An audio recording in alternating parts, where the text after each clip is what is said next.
chào mọi người đã trở lại với channel Khang Today. Hôm nay mình đi làm cho FedEx cuối tuần. Trời có tuyết thì mình muốn quay để chia sẻ lại với mọi người coi. Thì sáng giờ mình làm cũng được khoảng 3 tiếng 4 tiếng rồi. Bây giờ mình chỉ còn có khoảng 33 nhà nữa là xong. Thì mình để quay lại cái chuyến giao hàng này cho mọi người cùng xem. Vì hôm nay cũng có là một cái ngày mà nó có tuyết nè, nhưng mà nhẹ thôi. Thì mình đi giao hình như là chưa có đi ngày nào là ngày tuyết hết trơn. Có tuyết trước đó nhưng mà không phải là tuyết đang rơi, đã rơi trước rồi. Rồi bây giờ mình chỉ còn có khoảng 30 nhà nữa, 30 mấy nhà nữa là mình xong, cho nên rất là hăng hái. Đi làm vụ này chỉ mong là giao cho nó ổn định rồi mình đi về thôi. Rồi bây giờ ghé vô giao một nhà trước cái đã.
Cái thời tiết này là phải nói là nó khó chịu, nó như mưa mà nó cũng như tuyết nữa, nên là vừa ướt vừa dơ dơ.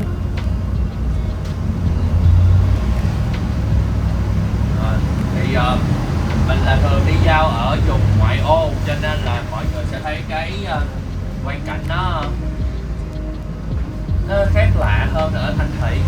Nhà cửa người ta xa xa giao thông mà cái này là ban ngày buổi trưa rồi, trời nó khá là u ám.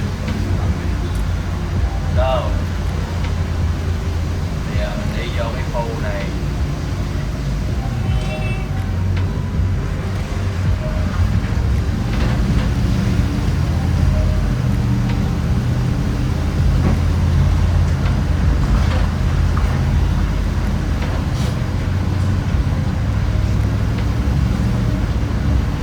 Ở ngoài á mình sẽ thấy tuyết nó phấp phới trong không khí rất là nhiều, nhưng mà qua cái kính của xe thì chắc có lẽ là mình sẽ không thấy được như là ở ngoài đâu.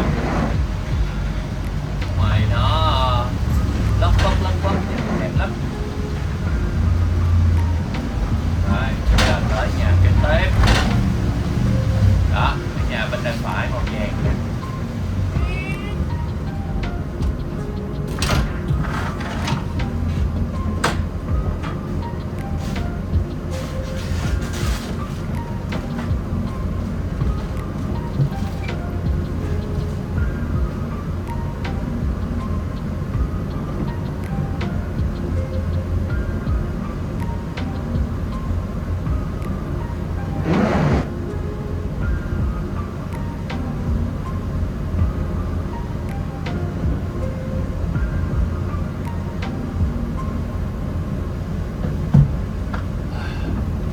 Ok.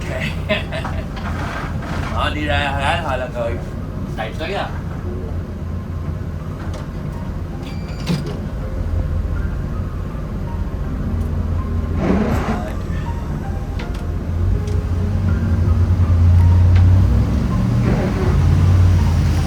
Thật sự ra mình rất là thích tuyết.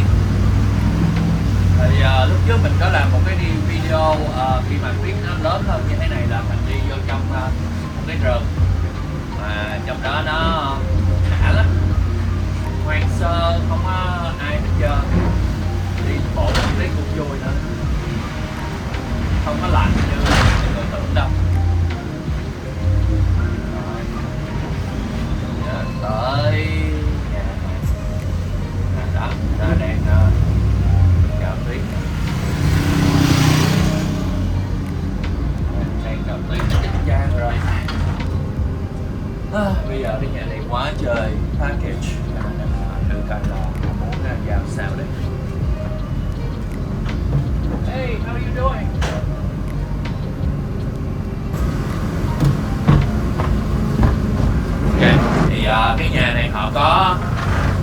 có 4 cái thùng đồ gia dụng trong nhà, cho nên là bây giờ mình xin phép chủ nhà cho mình lùi xe vô.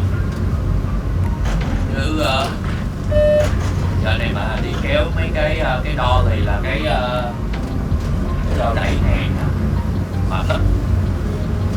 Vô thôi. Ăn chưa? Good.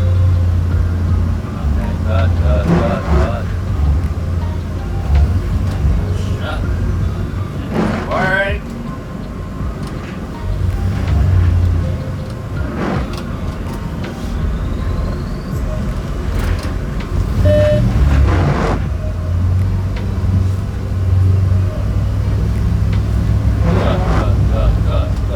Good. Alright, good. Phải có được bán chút chứ.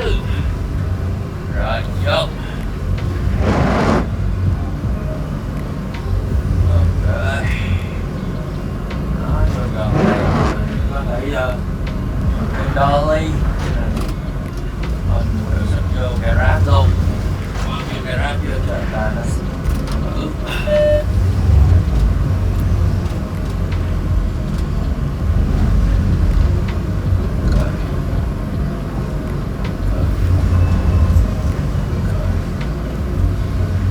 Ở thì không có thấy đường rồi, an toàn. Giờ thả đồ xuống thôi.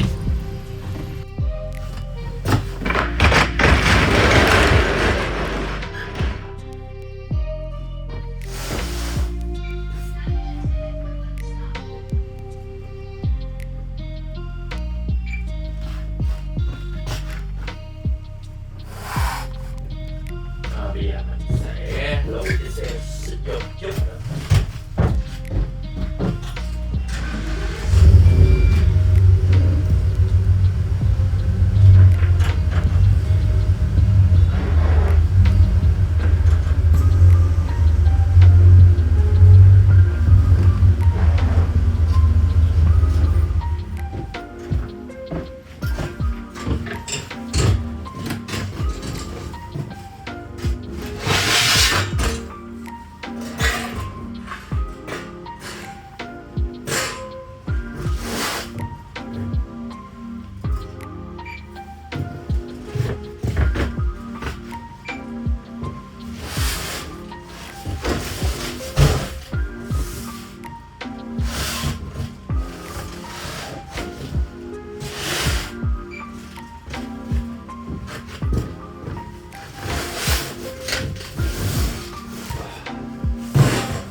còn có 29 nhà nữa là xong.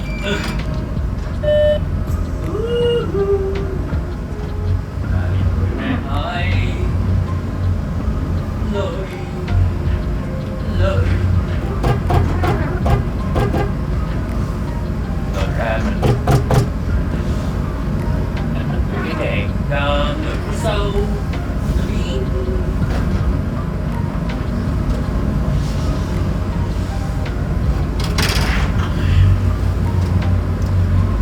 Quỷ quả quỷ cường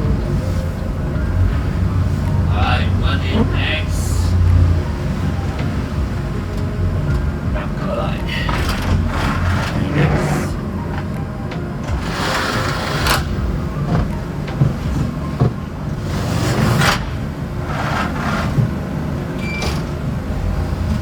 Lắp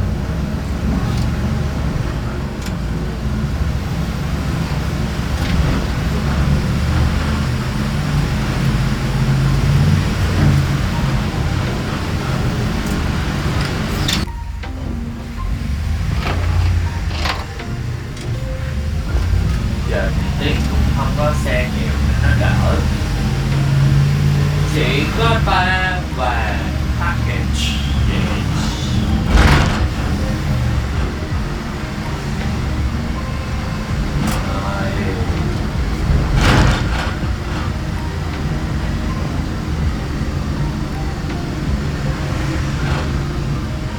Rồi giờ mình tới một cái điểm tiếp.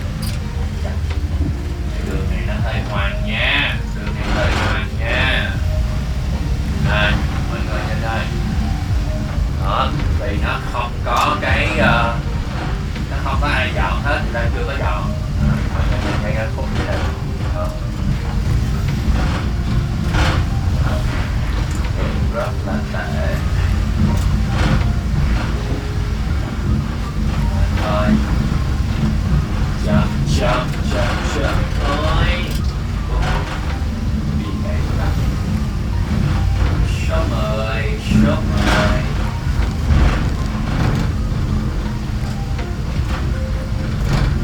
Mình qua số 10 rồi.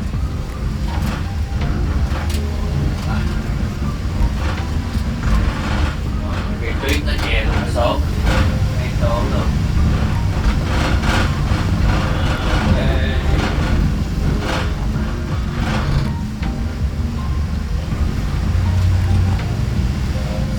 Rồi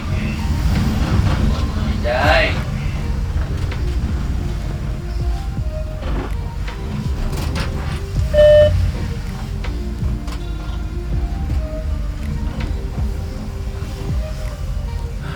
đi tìm vô mấy cái driveway nó cũng ngoại ngoại chứ mày, người ta chưa có dọn, người ta chưa dọn thì không có thấy đường để vô nhiều rồi lắm.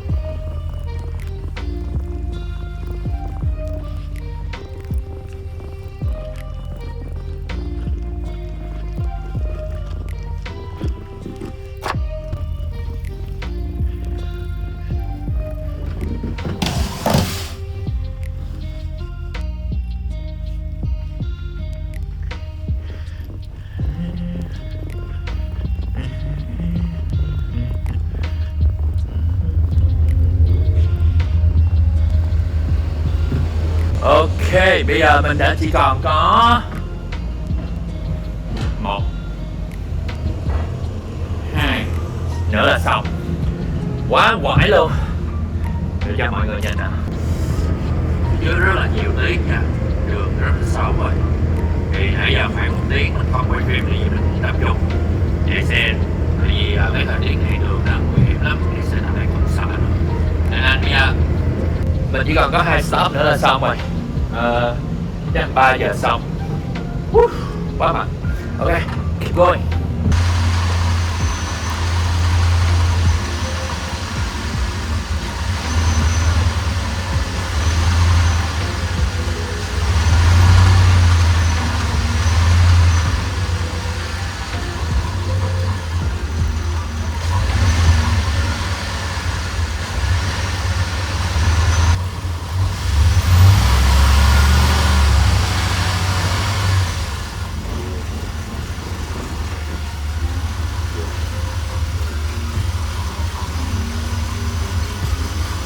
Lúc này thời tiết đã trở nên xấu hơn, tuyết đã rơi nặng hơn, nhưng may mắn mình đã kết thúc chuyến giao hàng ngày hôm nay sớm hơn dự định. Và mình cảm ơn mọi người đã đón xem video tới khúc này, và hẹn gặp lại mọi người ở video kế tiếp. Xin chào!